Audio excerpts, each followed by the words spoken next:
जिया रे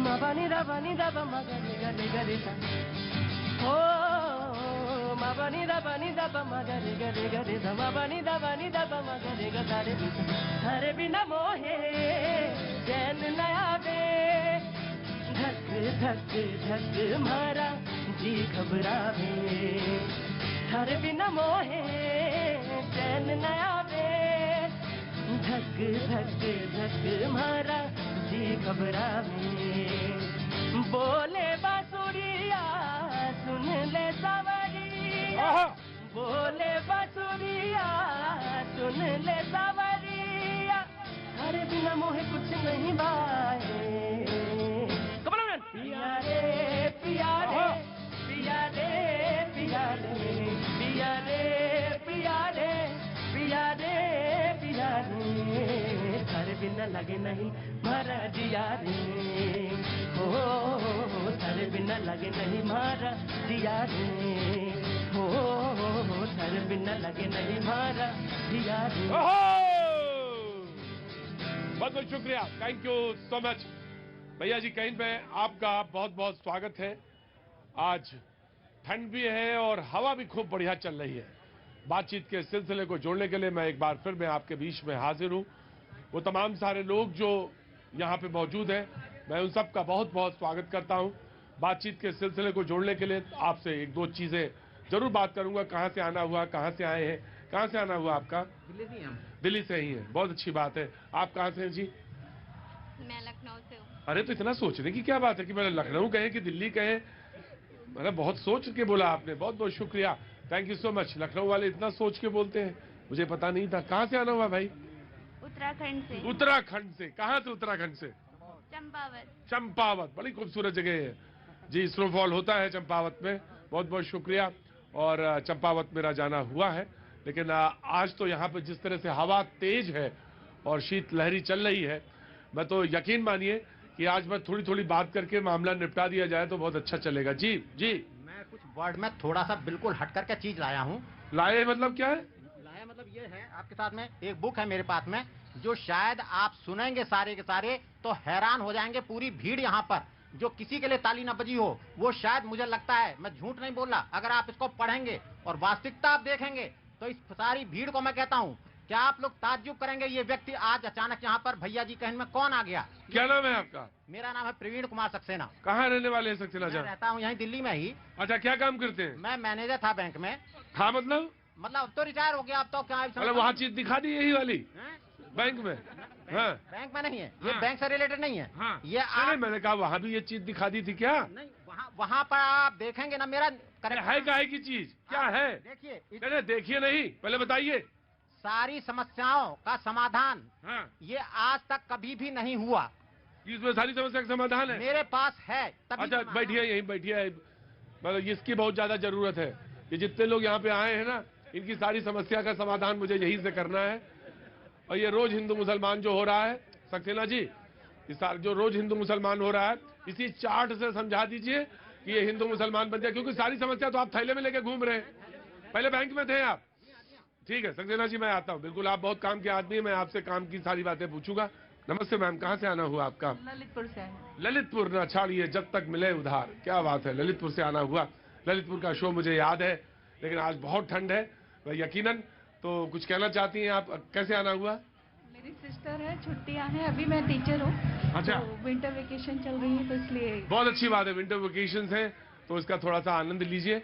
और ज्यादा आनंद न लीजिए क्योंकि ठंड बहुत ज्यादा है मुझे लग रहा है, और हवा भी चल रही है, तेज चल रही है। तो कुछ कहना चाहती हैं? नहीं, मैंने आपको देखा है यूट्यूब पे देखा है आपने मुझे। बिल्कुल देखती रहिए, और जो बातें हो, सजेशन हो, वो कहते रहिए। जरूरी है, बहुत जरूरी है। कुछ कहना है? न्यूज़ 18 से है ना जी? न्यूज़ 18। और कहाँ से होंगे हम? आज तो आपने ऐसा खुलासा कर दिया कि मुझे ही नहीं मालूम था कि मैं न्यूज 18 से हूँ कि कहाँ से हूँ। बिल्कुल, मुझे आज आपने जो खुलासा किया है सक्सेना जी, निराश ना होइएगा। दुनिया ऐसा ही पहले कहती है सबके बारे में कि पता नहीं है कौन है कौन है कौन है, लेकिन उसके बाद थैले से जो चीज निकाली है, नहीं सुनेंगे जरूर, लेकिन अभी टाइम नहीं दे पाएंगे शो के अंदर। शो के बाद ही दे पाएंगे टाइम। बताइए, मैं तब आऊंगा। तब आएंगे नहीं, मैं बताऊंगा जब आप आएंगे। जी, निराश मत होइए। कहाँ से आना हुआ बहन?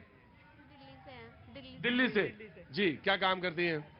काम नहीं करते, हाउस वाइफ है। हाउस वाइफ है। तो दुनिया का तो सबसे अच्छा काम तो यही है। तुरंत इन्होंने मोबाइल पकड़ा कि बहन का, तुरंत जैसे आपके फैन है, यहाँ होकर निकल लेते, मैंने कह रहे भैया जी अब तो देखने पड़े। भैया जी है, चलो देख ले थोड़ा, बहुत अच्छी बात है। तो मेहमान हमारे साथ आज मौजूद हैं, उनसे मैं तारुफ करा देता हूँ। नीरज मिश्रा जी, कांग्रेस के प्रवक्ता हमारे साथ मौजूद है, बहुत बहुत शुक्रिया, thank you so much. Hafiz Ghulam Sarwar sahab AIUMM से हमारे साथ मौजूद है, बहुत बहुत शुक्रिया। राघवेंद्र दुबे जी, समाजवादी पार्टी के नेता हमारे साथ मौजूद है, बहुत बहुत शुक्रिया।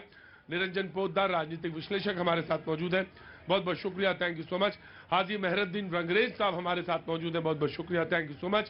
सूर्या मैथिल हमारे साथ, राजनीतिक विश्लेषक हमारे साथ मौजूद है, बहुत बहुत शुक्रिया, thank you so much. Rahul Lal ji हमारे साथ मौजूद है, बहुत बहुत शुक्रिया, thank you so much.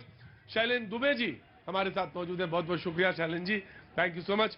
Pankaj Bhardwaj ji मौजूद है, थैंक यू सो मच। अगर किसी को कोई एक दो बात बोलनी हो तो बोलो, नहीं तो मैं शो की तरफ चलूं। बोलना है, कहां से आए हैं आप? बिहार से। बिहार से, कहां से?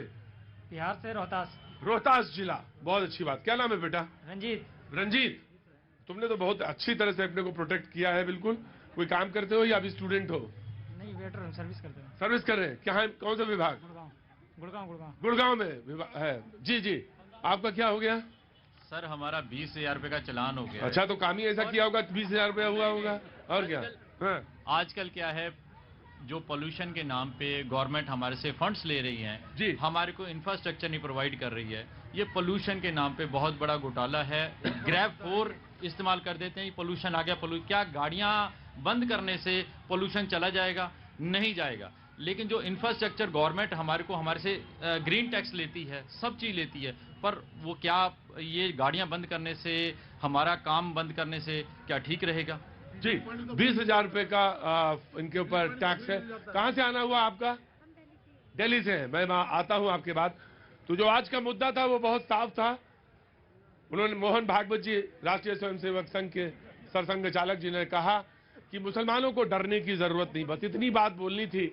हाँ, वो जैसे वहां लोग खड़े हुए, वो यहां भी लोग खड़े हो गए, कहने लगे मुसलमानों को डरने की जरूरत नहीं है, बस इतना ही बोलना था। ओवैसी जी ने कहा कि वो कौन होते हैं सर्टिफिकेट देने वाले कि हिंदुस्तान में मुसलमान को यहाँ रहना चाहिए या नहीं रहना चाहिए, और इसी बात पे मुद्दे पे तलवारें खिंच गई। और हमारे साथ रमनीश जी भी मौजूद हैं, बहुत बहुत शुक्रिया रमनीश भाई जी। भैया जी, मैं तो ये कह रहा हूँ, मोहन भागवत जी होते कौन है ये कहने वाले? अरे मुसलमान तो शुरू से यहीं रहे और यहीं के हैं सब लोग। और ये जो उनका बयान आया कि, मगर बयान बहुत अच्छा है कि मोहब्बत की, जो नफरत की बाजार में मोहब्बत की दुकान तो उन्होंने खोल दी, मगर जो उनके संगठन है जिनके लिए वो काम करते हैं, जैसे भाजपा का क्या एजेंडा भैया? 80-20 का शमशान भाई, ये तो स्टेटमेंट राहुल गांधी वाला है। ये राहुल गांधी वाला तो स्टेटमेंट है, मगर मोहन भागवत जी ने भी इस एस्टीमेट ये जो अपनी बात कही है वो बिल्कुल उसी उन्होंने तो मुसलमानों का फेवर किया। बिल्कुल। और जो मुसलमानों के कहाँ पर डर रहा है, किस चीज का बोला है? मोहन भागवत जी इजाजत देने वाले भारत में, मोहन भागवत जी कौन होते हैं भारत में हमें इजाजत? अच्छा, मेरी बात सुनो।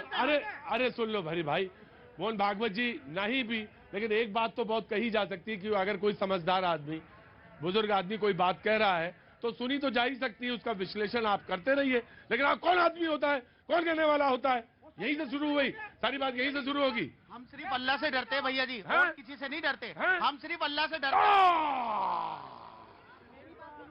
सक्सेना जी, सक्सेना जी सारा जवाब लेंगे, ये झोले में ही आपके पास सारा रास्ता है।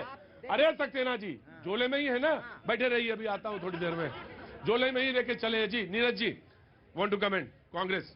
प्रतीक जी, हाँ एक बात तो माननी पड़ेगी, हाँ जी, मेरा नेता राहुल गांधी जीनियस है। हाँ। पूछिए कैसे? कैसे साहब बताइए। देखिए, आज देश में जब बेरोजगारी, महंगाई और भुखमरी अपने चरम पर है, तो आज हम मीडिया के फेवरेट टॉपिक पर डिबेट कर रहे हैं, जो राहुल जी लगातार क्या बात है भाई। ये देखिए, एक बात तो माननी पड़ेगी, और वो ये कि कांग्रेस ने बात तो बड़ी चमकदार कही है कि अपने फेवरेट टॉपिक पे तंज है, और इसमें तंज, रुको, कहने का हक है, उन्हें कहने का हक है, तंज है वो। ये देखिए, जो बड़ी समस्या, जो आज इस देश में सबसे बड़ा मुद्दा यही रहा है, हिंदू मुसलमान।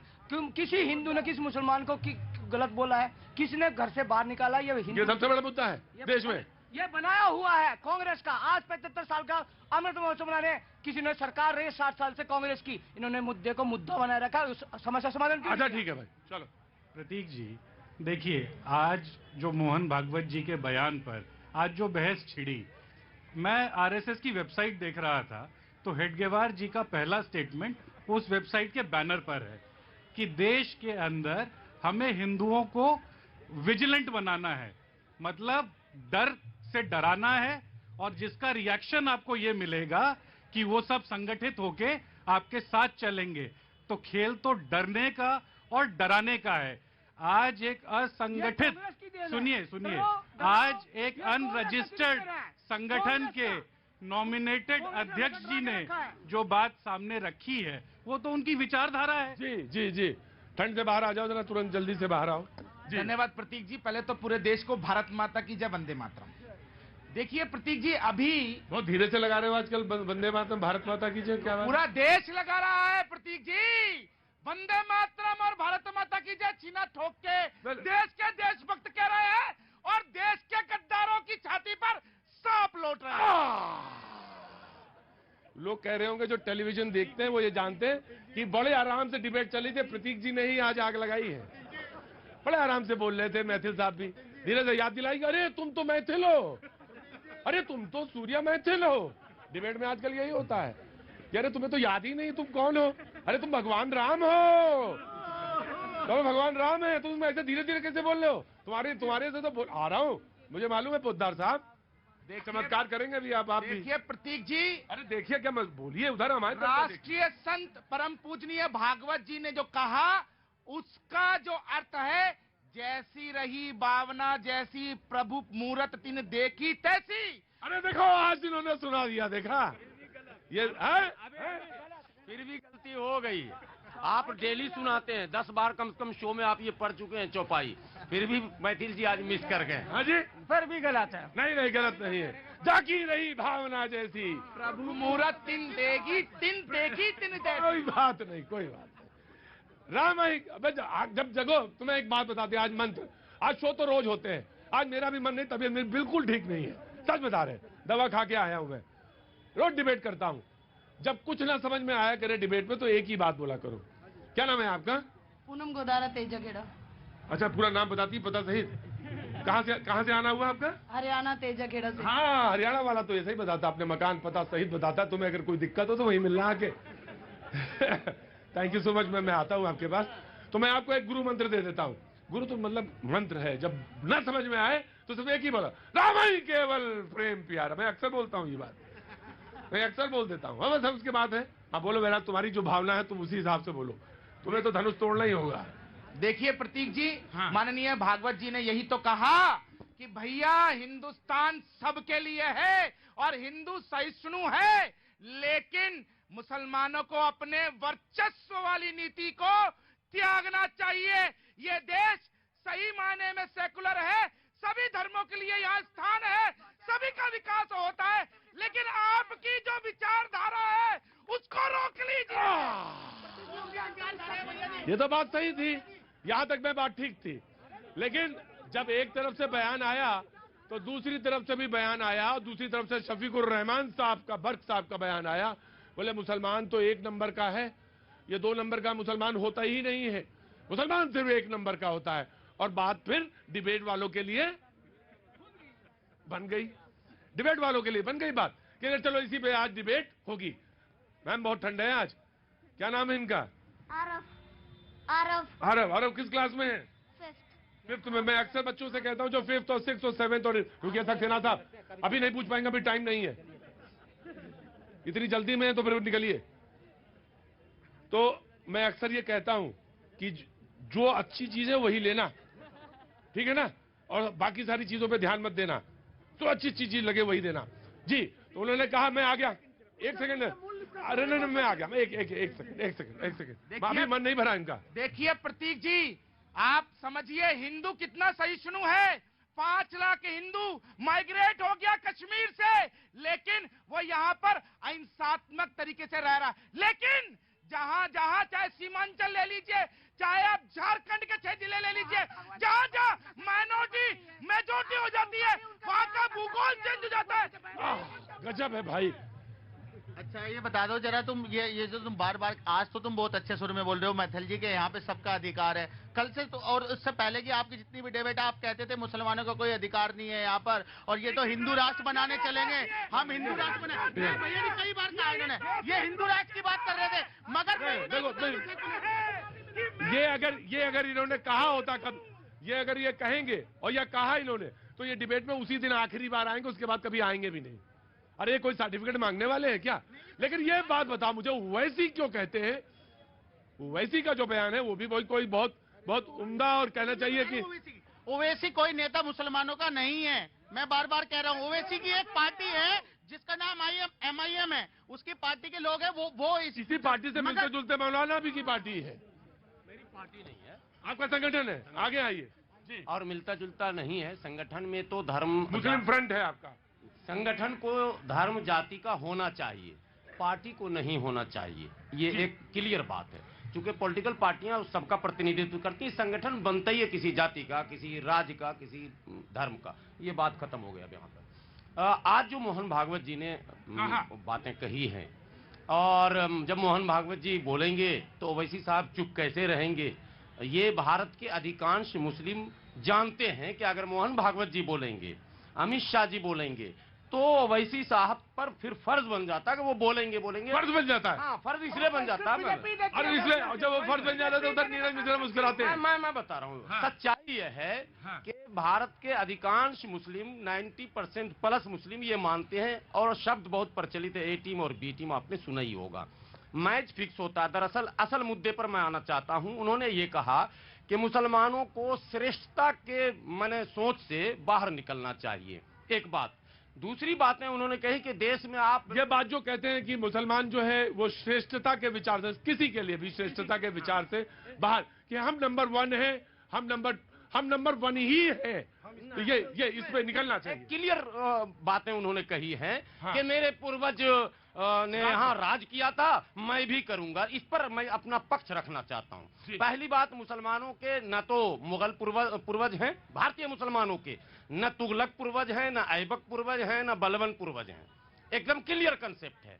जो पूर्वज है कुछ भारतीयों का, उसको हम शेरशाह सूरी कहते हैं, सूरी वंश। अब मैं एक बात बताता हूं, मुगल को भारत में मुसलमानों ने बुलाया भी नहीं। ऐतिहासिक बात है, कोई काट नहीं सकता। पानीपत की लड़ाई को कोई नकार नहीं सकता। लेकिन आप सूरी को, शेरशाह सूरी को मानते हैं? सूरी को हम नहीं, बहुत सारे लोग उनके वंशज हैं यहाँ। मुगल का वंशज ढूंढने से नहीं मिलेगा आपको। तुगलक का नहीं मिलेगा, ऐबक का नहीं मिलेगा, बलबन का नहीं मिलेगा, खिलजी का नहीं मिलेगा, मिलेगा ही नहीं। चूंकि वो पूर्वज थे ही नहीं, वो तो आए राज करने और गए जनाब। वो आए कैसे, ये एक प्रश्न महत्वपूर्ण है। उन्हें आमंत्रित करके भारत के उन हिंदुओं ने, जिसका पक्ष अभी मोहन भागवत जी रख रहे हैं, बुलाया। और लड़ा किससे वो आकर? बाबर लड़ा मुसलमान से। एक बात, अभी आखिरी पॉइंट, भागिएगा नहीं आप। उस मुगल को भगाने का काम किसी ने अगर किया तो भारतीय मूल के जो लोग हैं, शेरशाह सूरी, उसने हुमायूं को खदेड़ दिया, हुमायूं को परास्त किया था। जी जनाब। बहरहाल लड़ाई कहां से कहां पहुंच गई। बात हो रही थी भाईचारे की, लेकिन पहुंच गई हुमायूं तक। अभी ये जाएगी औरंगजेब तक। देखेगा थोड़ी देर में डिबेट में जाएगा, औरंगजेब भी आएगा। देखिए प्रतीक जी, मैं जो कहने जा रहा हूं, सब लोगों को बहुत ध्यान देने की आवश्यकता है। क्यों ये बात कहने की आवश्यकता पड़ी मोहन भागवत जी को? मुसलमानों का जो आज हालात है देश के अंदर या पूरे विश्व के अंदर, उसके लिए सिर्फ और सिर्फ मुसलमान जिम्मेदार है। अब मैं तर्क रखता हूं क्यों। 1947 में जब देश आजाद हुआ, 567 रियासत थी देश के अंदर। उसमें से आज अगर जो माइनॉरिटी की बात की जाती है तो सबसे पढ़ी लिखी देश के अंदर कम्युनिटी है पारसी। कितनी संख्या है? 0.1%। सबसे ज्यादा प्रॉस्परस कम्युनिटी है जैन। कितनी है? 1%। सबसे ज्यादा एंटरप्रेन्योरशिप कम्युनिटी है सिख। कितनी है? 1.8%। और माइनॉरिटी में मेजॉरिटी, प्रचंड मेजॉरिटी, माइनॉरिटी के अंदर प्रचंड मेजॉरिटी कौन? मुसलमान। तो भैया सारी दिक्कत आपको है। आपको किसने रोका है एजुकेशन से? आपको किसने रोका है प्रॉस्पेरिटी से? आपको किसने रोका है जो एंटरप्रेन्योरशिप से? तो मैं फिर कहना चाहता हूं कि पूरे विश्व के अंदर अगर मुसलमानों की हालत के लिए कोई जिम्मेदार है तो वो स्वयं, वो कौन लोग जिम्मेदार है? जो अगली पंक्ति में कुछ चंद लोग जो उनके अगुवा बनते हैं और ठेकेदारी करने का प्रयास करते हैं। जी। भारतीय मुसलमानों का जब विश्व मुसलमानों से तुलना करते हैं, ये तुलना पूर्णतः गलत है। देखिए, एक चीज मैं कहना चाहूंगा, मोहन भागवत जी के बयान के बृहत्तर परिप्रेक्ष्य से, एक सेकंड, मोहन भागवत जी के बयान के बृहत्तर परिप्रेक्ष्य से, एक सेकंड, जरा सा सुन तो लीजिए, पहले सुनिए तो सही। देखिए, नहीं डरता मैं, आप एक सेकंड, किसने बोला? उन्होंने किसने बोला? मैं डरता हूँ। जरा सा अपने सुन तो लीजिए। मैं कह रहा हूँ, उनके बयान के बृहत्तर परिप्रेक्ष्य में सहमत हूँ कि भारत में हिंदू, मुस्लिम, सिख, ईसाई सबों को मिलकर रहना चाहिए। देखिए, निष्कर्ष एक बात बताएं कि संविधान से डरा नहीं जाता, संविधान विश्वास है। मैं कह रहा हूँ, सुन तो लीजिए। अरे, मोहन भागवत जी के निष्कर्ष को आप ही नहीं समझ सके, समझ लीजिए उनके निष्कर्ष को, कि यहाँ पे हिंदू, मुसलमान, सिख, ईसाई सबों को मिलकर रहना चाहिए। लेकिन सबसे महत्वपूर्ण चिंता यह है कि क्या भारतीय जनता पार्टी, विश्व हिंदू परिषद या तमाम जो आरएसएस के अनुसांगिक संगठन है, वही उनके निष्कर्ष को मानने के लिए तैयार हैं? जी, मैं समाजवादी का ले लूं, उसके बाद आपको। जी, देखिए, भागवत जी ने जो बात की है, क्या उनके चेले मानेंगे? चेले यही नहीं मान रहे, वही पूछ रहे। अभी फिर हिंदू मुस्लिम की बात की है। मैं ये कह रहा हूँ, आप क्या भर्ग साहब भी नहीं मान रहे? देखिए, मैं भी बता रहा हूँ, एक सेकंड, इनको समझ में नहीं आएगी। एक सेकंड, ये क्यों हिंदू मुस्लिम की बात करते हैं, क्यों मंदिर मस्जिद की बात करते हैं? भागवत जी ने तो ये भी कहा कि हिंदुत्व एक जीवन शैली है, यहाँ रहने वाला प्रत्येक व्यक्ति हिंदू है, सबका डीएनए। पागल हो गए क्या? बात नहीं सुनना जानते, बात नहीं सुनना जानते, ये क्या बात करते हैं? सुनिए, एक बात करते हैं, ये लोग देखिए, इनकी शक्ल देखिए किस तरीके। एक चीज कह रहा हूँ, भगवान राम को क्या कहा गया? अखंड घोर ब्रह्मांड नायक। ये भी कहा गया हर व्यापक सर्वत्र समाना। अगर सभी जगह समान है, भगवान को मानते हो तो वो मंदिर में भी विद्यमान है, वो मस्जिद में भी है, वो चर्च में भी है, वो गुरुद्वारे में है। कौन नहीं मान रहा? ये लोग नहीं मान रहे हैं, तो ये क्यों नहीं मान रहे हैं? जी, हल्ला क्यों मचाते हो? पहले एक बात बताओ तुम। आज परेशानी है समाजवादी पार्टी के। आज आपके सामने मैं आपसे एक बात पूछ रहा हूँ, आप हल्ला क्यों मचाते हैं? कोई जरूरत नहीं है हल्ला की। इनको चिल्ला पड़ेगा। दुबे जी, चिल्ला आज से ये राम भक्त है और भगवान श्री रामचंद्र जी की रामायण जी का पाठ करते हैं, तो ये अपने उस कुकृत्य के लिए पहले माफी मांगे, जहाँ राम भक्तों को गोलियां मार मार के सरियों में बहाया गया था। बोलिए माफी मांगे। माफी गुजरात में राम भक्त नहीं थे, राम भक्तों की हत्या। ऐसा है प्रतीक भाई, आपने सवाल रख दिया। भाई सुनिए, आपने सवाल, ये हत्यारे भाई आपने रुको, सवाल रख दिया आपने सवाल रख दिया इनको। अब ये माफी मांगे या ना मांगे इनकी? जी।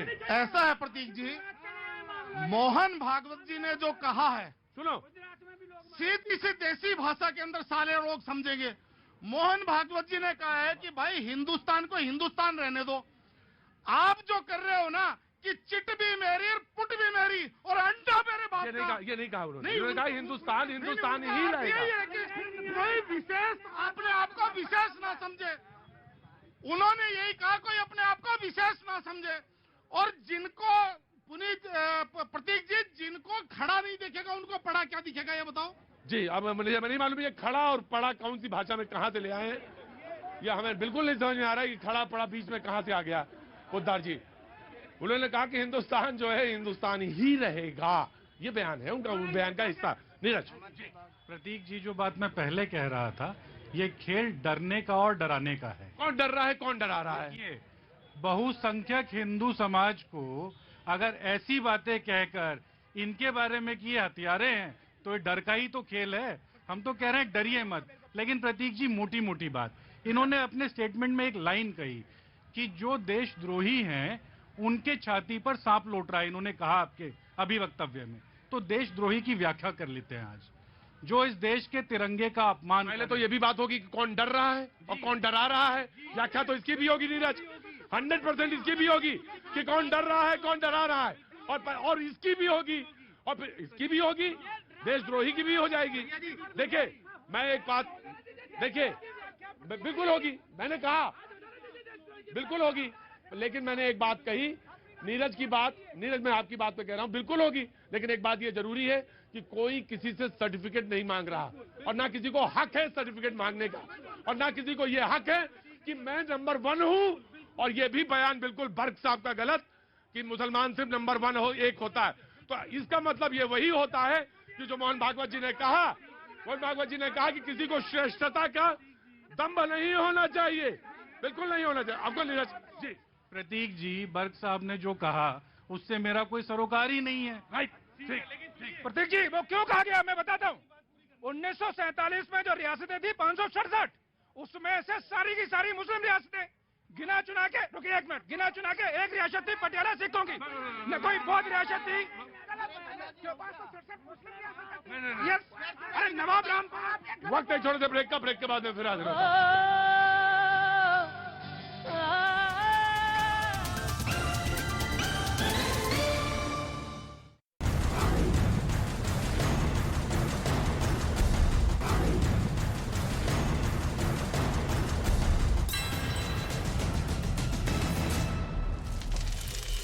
साउंड शो नए सिरे से शुरू किया गया।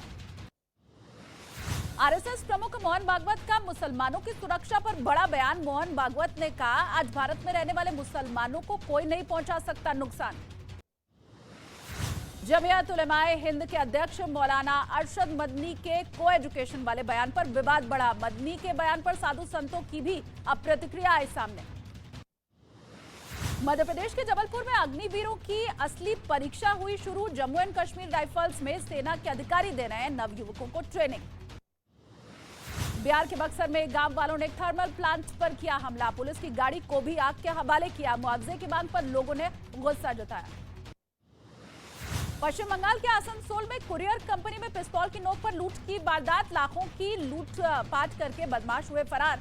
पूरी घटना कंपनी में लगे सीसीटीवी कैमरे में रिकॉर्ड। ओडिशा के चांदीपुर में शॉर्ट रेंज बैलिस्टिक मिसाइल पृथ्वी 2 का सफल ट्रेनिंग लॉन्च हुआ। मिसाइल ने अपने सभी मानकों पर खरा उतरते हुए टारगेट पर सटीक निशाना लगाया। ग्रेटर नोएडा के India expo mart and centre में आज से ऑटो एक्सपो शो 2023 का आगाज। ऑटो एक्सपो में आम जनता को 13 जनवरी से मिलेगा प्रवेश। गंगा विलास क्रूज वाराणसी पहुंचा। 13 जनवरी को पीएम मोदी हरी झंडी दिखाएंगे। ये क्रूज 32 विदेशी मेहमानों को लेकर 52 दिन की यात्रा के लिए वाराणसी से निकलेगा। देश की राजधानी दिल्ली में घने कोहरे के कारण फ्लाइट का समय बदला। एयरपोर्ट पर पहुंचने वाले लोगों को हो रही है भारी परेशानी। उत्तर प्रदेश के आगरा में दिखा कोहरे का कहर। घने कोहरे की वजह से कई गाड़ियां आपस में टकरा गईं। पुलिस ने घायलों को अस्पताल में कराया भर्ती।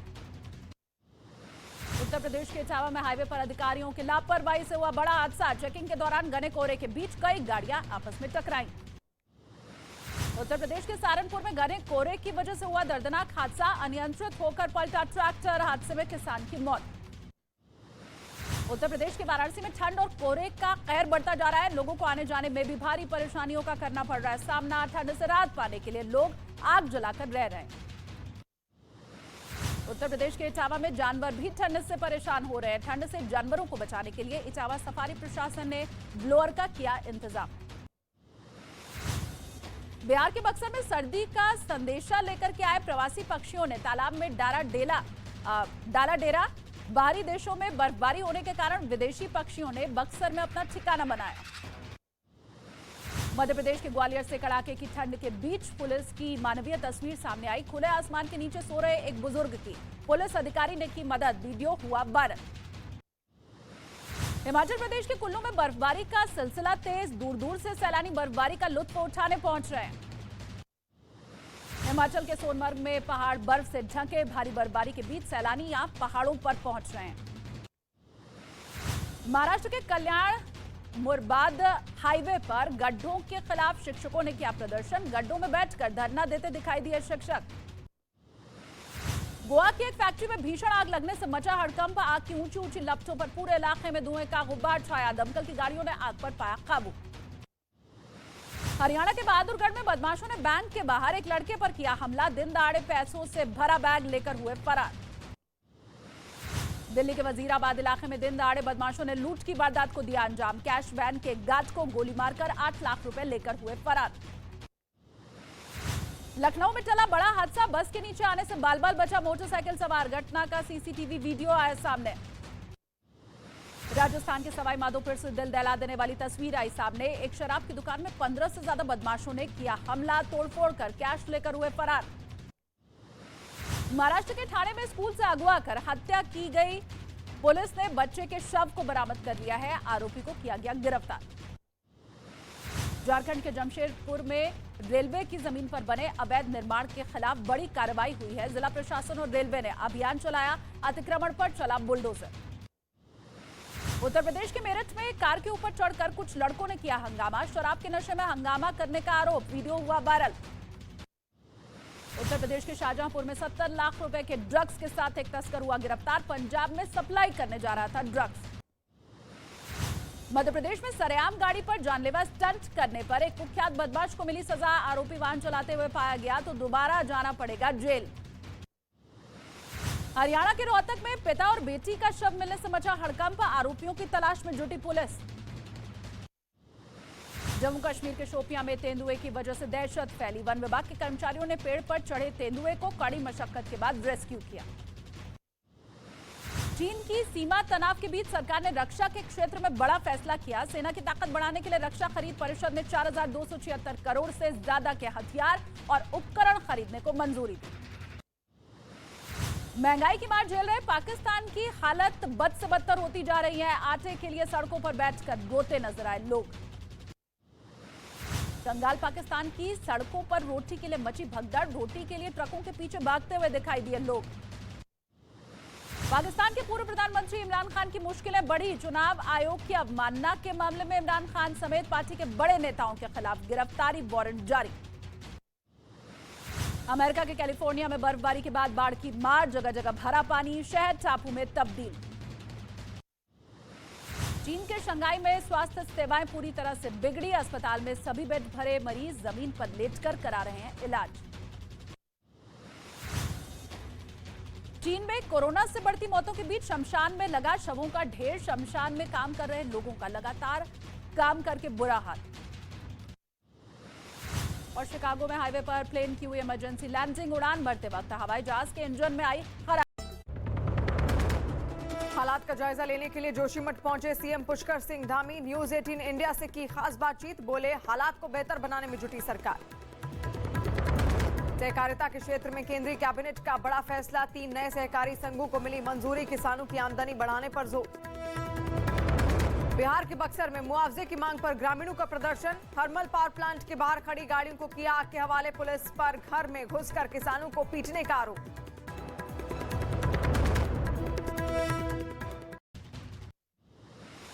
उत्तराखंड के टेरी में भी घरों में चौड़ी दरारें आई हैं, धंसती जमीन की वजह से अपने घरों को छोड़ने को मजबूर हुए लोग, लगातार बढ़ती दरारों से बड़ा टेंशन।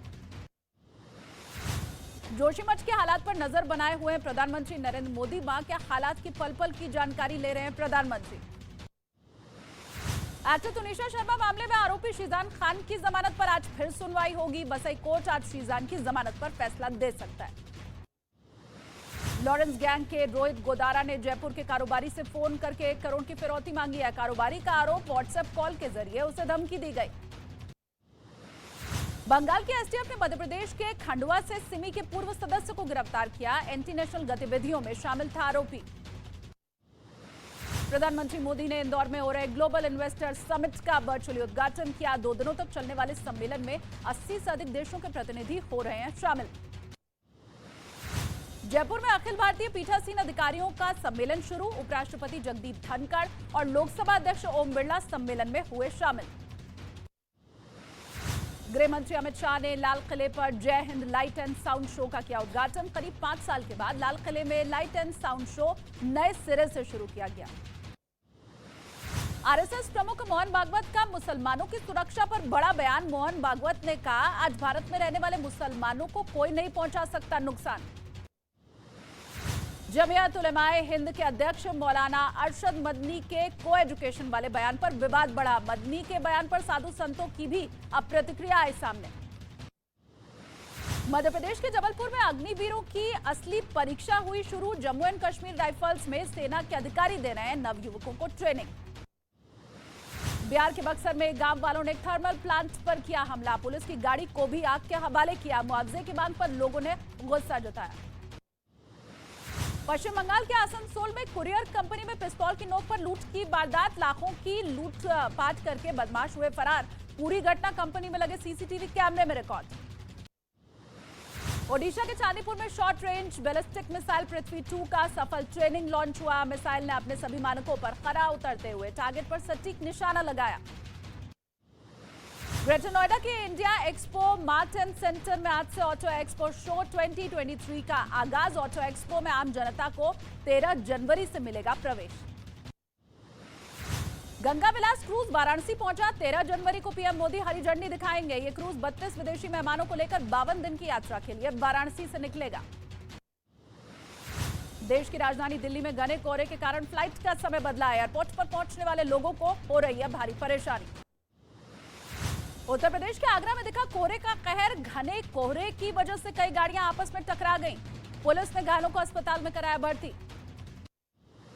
उत्तर प्रदेश के इटावा में हाईवे पर अधिकारियों की लापरवाही से हुआ बड़ा हादसा। चेकिंग के दौरान घने कोहरे के बीच कई गाड़ियां आपस में टकराईं।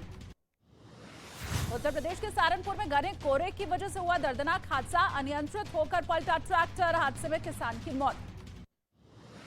उत्तर प्रदेश के वाराणसी में ठंड और कोहरे का कहर बढ़ता जा रहा है। लोगों को आने जाने में भी भारी परेशानियों का करना पड़ रहा है सामना। ठंड से राहत पाने के लिए लोग आग जलाकर रह रहे हैं। उत्तर प्रदेश के इटावा में जानवर भी ठंड से परेशान हो रहे हैं। ठंड से जानवरों को बचाने के लिए इटावा सफारी प्रशासन ने ब्लोअर का किया इंतजाम।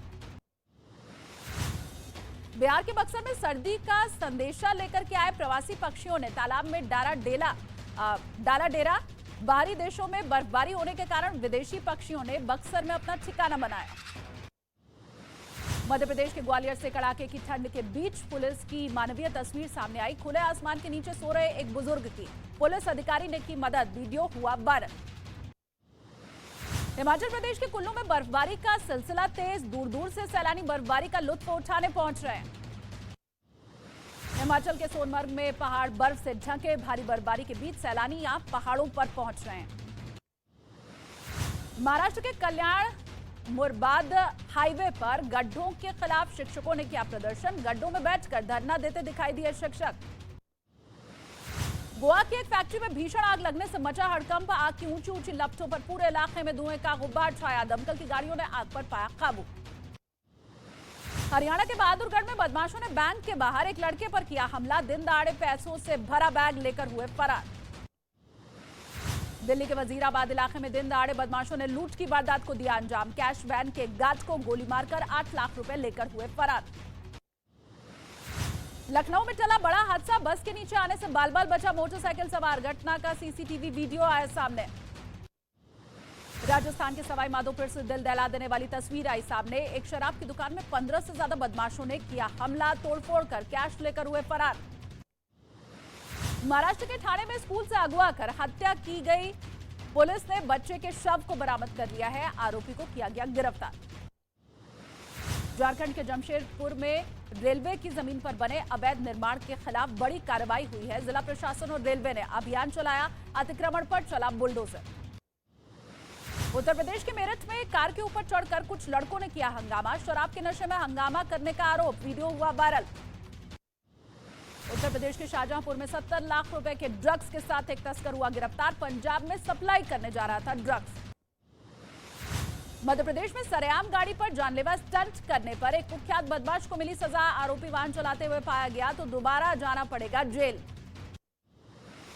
हरियाणा के रोहतक में पिता और बेटी का शव मिलने से मचा हड़कंप। आरोपियों की तलाश में जुटी पुलिस।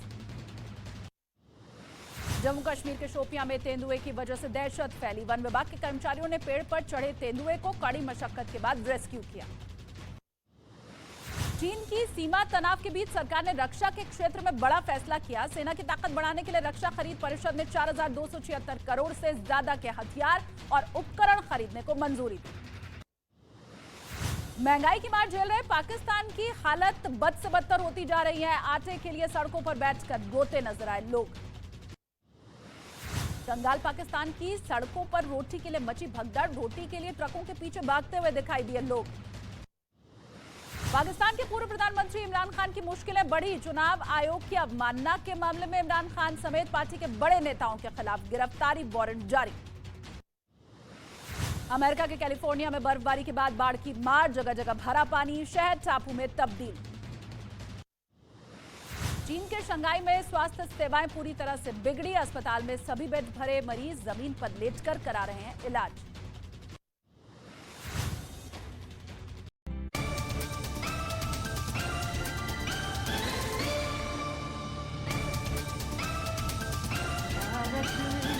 देश हमारा जाते प्यारा हमको है,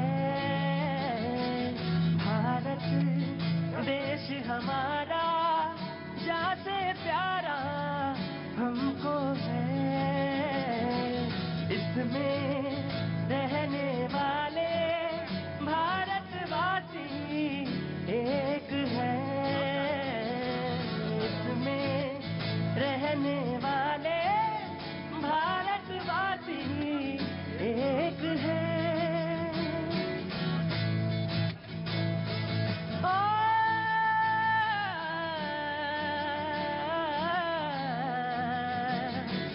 पूरब से पश्चिम, उत्तर से दक्षिण, पूरब से पश्चिम, उत्तर से दक्षिण, भाषा को है इसमें समाए, फिर भी सबके सपने, दिल की धड़कन एक है, फिर भी सबके सपने। बहुत बहुत शुक्रिया, thank you so much David brothers, बहुत बहुत शुक्रिया, थैंक यू सो मच। आज लगता है आवाज भी भारत माता की आप ठीक से नहीं निकाला, ठंड ज्यादा है, बहुत ज्यादा है क्या? भारत माता की बहुत बहुत शुक्रिया, थैंक यू सो मच। जी जी, बहुत बहुत शुक्रिया। बातचीत के सिलसिले को एक बार फिर से शुरू करेंगे। कभी कभी म्यूजिक में वो जान होती है, वो तासीर होती है जो आप पूरी डिबेट में नहीं कह पाते, वो एक दो लाइन कह के आगे गुजर जाती है। और ये बात सच है कि हम विविधता में एकता का सूत्र खोजते हैं, और ये बात शायद बहुत सारे लोगों को देर से समझ में आती है या समझ में नहीं आती या कुछ उसमें उनको लगता होगा, लेकिन सच यही है कि बहुत सारे सूत्र जो हैं हमारे इसी से बंधे हुए हैं, और सब में एक ना एक कोई एकता का सूत्र है जो हम में सब में कॉमन है, और वो जो कॉमन थ्रेड है वही सबसे विशेष है, हमारी पहचान। मैंने तो अक्सर शो में कहा है और कहता भी हूं, और इसमें मुझे कोई संकोच नहीं होता कहने में कि हमारी पहचान क्या होगी जब हम पीछे से चले जाएंगे, तो हमारी इस देश की भारतीय संस्कृति की पहचान क्या होगी और हम क्या होंगे, हम सब मालूम है, हमें सबको पता है, उसमें कहीं कोई संदेह नहीं है। जब इस बात को जब हम पीछे जाएंगे तो हमारी पहचान वही है जो भारतीय संस्कृति की, जिसमें कहीं किसी को कोई अंश मात्र का भी संदेह किसी को नहीं रहता। कहाँ से आए हैं आप? मैं कलकत्ता से आया हूँ। कलकत्ता से आए हैं, क्या नाम है आपका? मेरा नाम सुनील शर्मा है जी। सुनील जी किस विभाग में हैं? मैं अभी आयकर विभाग में। बहुत अच्छी बात, अच्छा आयकर विभाग में, गजब है भाई, बहुत अच्छी बात, बहुत बहुत शुभकामनाएं आप दोनों को, आप दोनों लोग आए जी। बहुत बढ़िया। सुनील साहब अभी ज्वाइन किया दिल्ली? जी सर, अभी 2022 में ज्वाइन। बहुत बहुत शुभकामनाएं, आप सरकारी विभाग में हैं। बहुत ज्यादा आपसे बातचीत नहीं करेंगे, ना बातचीत पूछेंगे, लेकिन आपको कुछ जनरल कहना हो, अपनी बात कहनी हो तो आप जरूर कहिए। मैं ये कहना चाहूंगा सर कि आज हम सबसे ज्यादा एम्प्लॉयमेंट से लड़ रहे हैं। आप अगर पिछले डेटा को देखें, जो यूथ है सर वो बहुत ज्यादा मेंटली डिस्टर्ब है। आप जाके देखिए, उनको पता है कि आने वाले दिन में उनको कैसे रोजगार मिलेंगे या मिलेंगे भी नहीं मिलेंगे, एक पढ़ा लिखा आदमी क्या करेगा कल। इस बारे में भी कुछ सोचिए सर। अगर हम इसी चीज पर लड़ते रह जाएंगे कि कौन सुपीरियर है और कौन इंफीरियर है, तो इस देश को आगे कौन बढ़ाएगा। हम सब आप लोगों से बहुत उम्मीदों के साथ आपको चुन के यहाँ पे भेजते हैं सर, ताकि आप हमारे लिए भी कुछ अच्छा सोचे सर, इस यूथ के लिए अच्छा सोचे सर। बहुत अच्छी बात है, अपनी युवा पीढ़ी, अपने भविष्य। मैं अक्सर कहता हूँ जब कभी कोई चीज मिल जाता है, कोई सूत्र मिल जाता है मुझे शो में, तो मैं अक्सर ये बात कहता हूँ कि मैं निश्चिंत इसलिए होता हूँ, निश्चिंतता के साथ सो इसलिए सकता हूँ, या निश्चिंतता के साथ विदा हो सकता हूं कि मेरा भविष्य मेरे सामने ये सोचता है। अक्सर मैंने शो में ये बात कही है और बड़े बेखौफ होकर ये बात कही है। डॉक्टर साहब बहुत बहुत शुक्रिया, इस ठंड में भी आप आए हैं। और मैंने आपसे पूछा था कि इस वक्त हार्ट अटैक्स के बहुत ज्यादा केसेस ठंड में बहुत ज्यादा हो रहे हैं, हार्ट अटैक के ठंड में बहुत ज्यादा हो रहे हैं, तो आपने एक दवा भी मुझे बता दी और उसको बना के भी ला के दिखा दिया। ये कौन सी दवा है सर, डॉक्टर साहब? हार्ट अटैक के रोगियों की संख्या अत्यधिक बढ़ जाती है इन दिनों। हाँ। और विशेषकर जो लोग स्मोकिंग बहुत करते हैं उनके अंदर, स्मोकर्स में ये हार्ट अटैक की संख्या और ज्यादा बढ़ जाती है। एक तो स्मोकिंग नहीं करना चाहिए, पानी ज्यादा पीना चाहिए। पानी ज्यादा पीना चाहिए। स्मोकिंग करने वालों की एक तो रक्त नलिकाएं वो अवरुद्ध हो जाती हैं और हृदय की मांसपेशियां वो कठोर हो जाती हैं। ये डॉक्टर साहब दवा है? हाँ, उसके लिए ये होम्योपैथिक दवा है, strophanthus mother tincture Q. Strophanthus mother tincture Q. Doctor साहब बहुत बहुत शुक्रिया। ये थोड़े छोटे नुस्खे हैं जो खास तौर से हार्ट अटैक्स के, आप सोचेंगे ये शो भी बड़ा गजब का है। बात चल रही थी हिंदू मुसलमान पे, बात चल रही थी रोजगार बेरोजगार पे, और बीच में कहां चली गई मदर टिंचर पे। एक्चुअली में शो जो है ये मदर टिंचर का ही शो है। मदर टिंचर कौन सी आपकी देखा? कभी होम्योपैथी की दवाई खाई है आपने? नहीं खाई? आयुर्वेदिक दवाई खाता हूं। आयुर्वेदिक दवाई नहीं, कभी मदर आप जो है वो दवाई खाइए उसकी भी होम्योपैथी की। तो डॉक्टर साहब कहते हैं पहले जबान निकालिए बाहर, निकालिए बाहर, ऐसे नहीं निकाली जाती, वो ऐसे निकाली जाती और उसके बाद मदर टिंचर डाल दी जाती है। तो एक्चुअली मदर टिंचर डालने की जरूरत है। आज क्या कह रहे थे, बोलिए जल्दी। देखिए प्रतीक जी, मैं पहले तो जो मेरे भाई है ना आयकर विभाग के अंदर, उनके एक प्रश्न का उत्तर देना चाहता हूं। इस समय देश के युवा का भविष्य सबसे ज्यादा सुरक्षित हाथों में है। आप ये देखिए, जब यूपीए 1 यूपीए 2 की सरकार थी तो इस देश का जो निर्यात था वो घट गया था, आयात नंबर 1 पे था, चीन से सबसे ज्यादा आयात होता था। आज भारत के अंदर make in India, made in India और स्टैंड अप इंडिया के माध्यम से देश के अंदर उद्योगों की डॉक्टर साहब जो आपने मदर टिंचर दी थी मैंने डाल दी। अब वो मदर टिंचर के बाद का रिएक्शन था, मैं आया आगे 10 सेकंड में। हाँ जी जी जी। इन्होंने पूरा का पूरा रोजगार को लेकर आयात निर्यात के जो आंकड़े दिए सीधे गलत है। चीन से अब तक ऐतिहासिक स्तर पे, चीन पे अब तक सबसे ज्यादा, छोड़ दीजिए, सबसे ऐतिहासिक स्तर पे आयात हो रहा है चीन से। और इसमें बेरोजगारी अपने चरम स्तर पे है। 50 वर्षों के बेरोजगारी का रिकॉर्ड जो इकोनॉमी है वो पता नहीं कौन कौन से आंकड़े इस शो में आ जाते हैं कहाँ के। हाँ जी दादा, ऐसे के चो तुम्ही, ऐसे के चो आज ये रोज रोज आना अच्छा नहीं है। हाँ जी, मैंने कहा था ये देश का भविष्य के लिए कुछ होना चाहिए, सरकार ऐसा कुछ कदम उठाए जिसके कारण से रोजगार क्रिएट हो। रोजगार क्रिएट हो, ये होना चाहिए। जी रमनीश जी। भैया जी, नफरत के बाजार में जैसा कि कहते फूल खिलाने आया हूँ, मैं कहता हूँ कि अमन के बाग में नफरत के फूल खिलाने आया हूँ। इसकी शुरुआत कहाँ से हुई थी? मुझे याद है कि 2014 में एक ट्रेंड हुआ करता था कि टोपी पहनकर, जालीदार टोपी पहन करके इफ्तार पार्टी हुआ करते थे। आप बताइए, इफ्तार पार्टी में क्या मुसलमानों का भला हुआ? क्या उन मुसलमानों का भला हुआ? क्या मुसलमानों को शिक्षा मिला, रोजगार मिला? नहीं मिला। लेकिन 2014 में सबका साथ सबका विकास के बारे में सोचा जाता है। फिर मैं बात करता हूं कि सबसे पहली शुरुआत, आप जब कांग्रेस जब भ्रष्टाचार की जब बात करती है तो सबसे पहला भ्रष्टाचार 1955 में हुआ था। किसके रीजन में? वो जवाहरलाल नेहरू के रीजन में। जब जीप घोटाला हुआ था, 200 में से 155 जीप आए थे, 45 का घोटाला हुआ। मैं आया जनाब, बोला ना। सबसे पहले मोहन भागवत जी के पूरे बयान को, मैं इशू से हटना नहीं चाहता। बिल्कुल मत हटिए। पार्टी वाले लोग अपना करते रहे वो सब काम जी।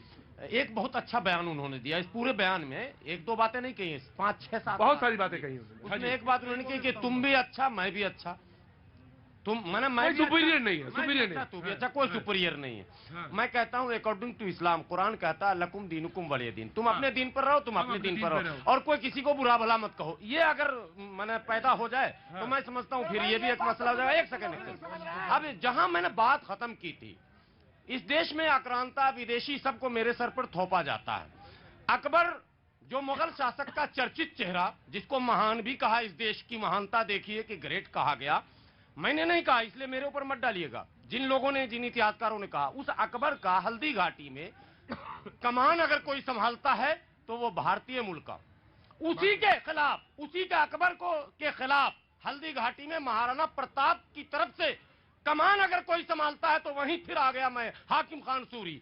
तो इसको अगर नहीं समझेंगे, आप हमको कह रहे हैं श्रेष्ठता का, भारत का मुसलमान तो कटोरा लेके 75 साल से मांग रहा साहब। 341 में जो पाबंदी लगी थी, श्रेष्ठता वहां दिखा।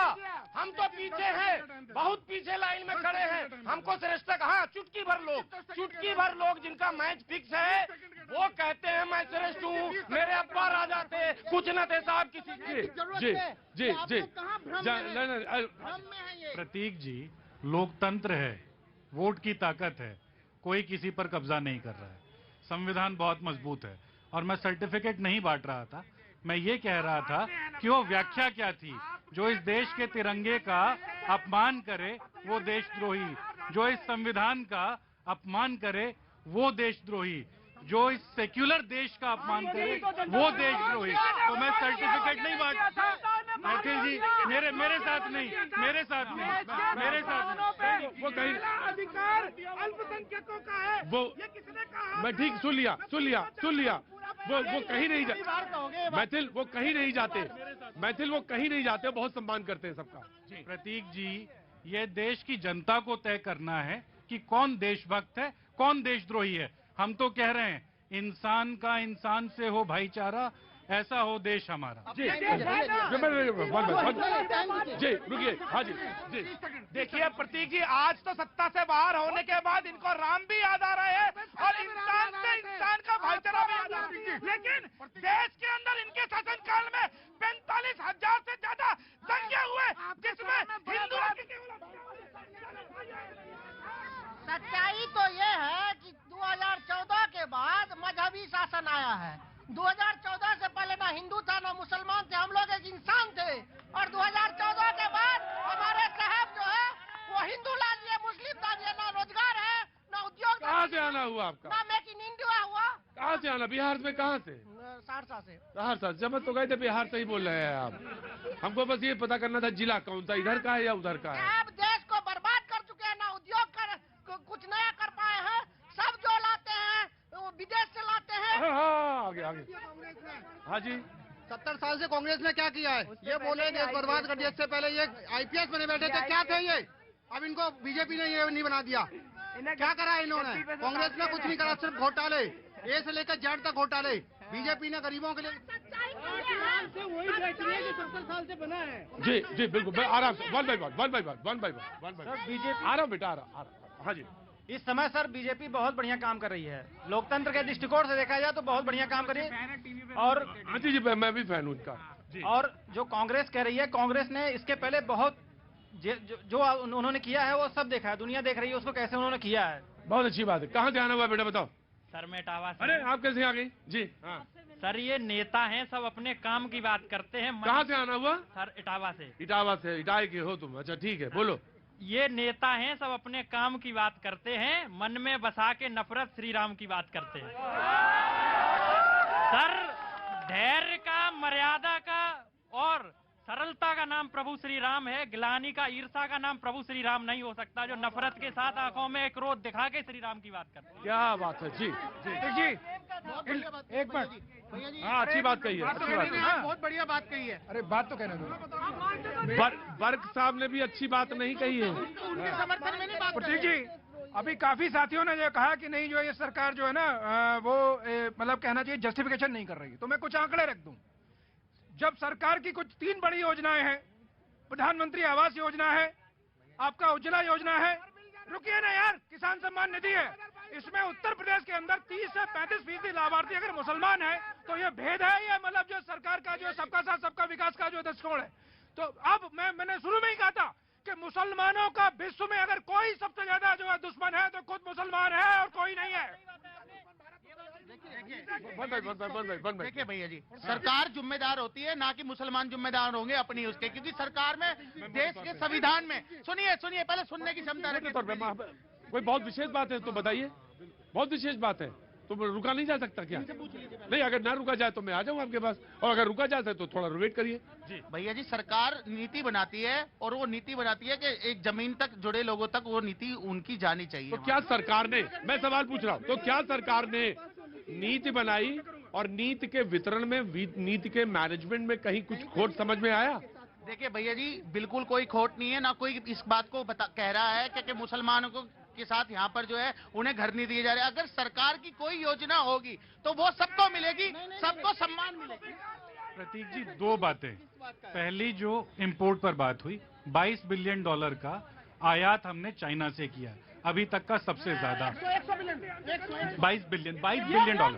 और उसके बाद अब जो कह रहे थे कि नीति में फर्क क्या है, नीति में फर्क ये है कि जो माइनॉरिटीज के लिए स्कॉलरशिप थी उसमें 30% की कटौती की गई है, तो नियत दिखती है। प्रतीक जी, बात तो आपके सामने यही आएगी कि हम लोगों को समावेशी होकर सबको साथ लेकर चलने वाली बात करनी है। आरएसएस के जो मुखिया ने कहा वो उनकी लाइन है, वो 1925 से यही बात कर रहे हैं, ये कोई नई बात नहीं है। आपको हमें डिसाइड करना है, हमें कलम की लड़ाई लड़नी है, हमें अपनी थाली में अनाज की लड़ाई लड़नी है, हमें नौकरी की लड़ाई लड़नी है, हमें इन चीजों में नहीं फंसना है। राइट, मैं आया जी भैया, कहाँ से आना? एक बात कहना है, इनको पूछो, जो बोलता हम किसान है, महंगाई है, इनको पूछो कितने राय में कितने किलो तेल निकलता है। अगर बता दे रहे मान जाने कांग्रेस नेता को, इनको ये पूछो 370 के लिए सुप्रीम कोर्ट में वकील खड़ा कहता है, क्या बोलते राम मंदिर से सुप्रीम कोर्ट में जेंट्स समाज के कब सुप्रीम कोर्ट जाएंगे, ये उनका न्याय दिलाने के लिए सबसे पूछो, सबसे ज्यादा पूछो जेंट्स समाज के कब जाएंगे सुप्रीम कोर्ट, कांग्रेस पार्टी अतिक्रमण के नाम पर सुप्रीम कोर्ट जाते हैं। देखो भाई, ये सवाल जो तुम्हारा ये कब जाएंगे ये तो नहीं, लेकिन सवाल तुम्हारा एक बहुत अच्छा लगा मुझे, और राई में कितना तेल निकलता है, ये बात मुझे सबसे अच्छी लगी। जिनसे पूछो कि राई में कितना तेल निकलता है, पीली मैंने राई पूछे या सरसों पूछे, कितने किलो में 1 किलो तेल निकलता है, इनसे पूछो। और ये भी पूछे कि खली कितनी निकलती है, ये भी पूछे खली कितनी निकलती है। बिल्कुल पूछिए इनसे।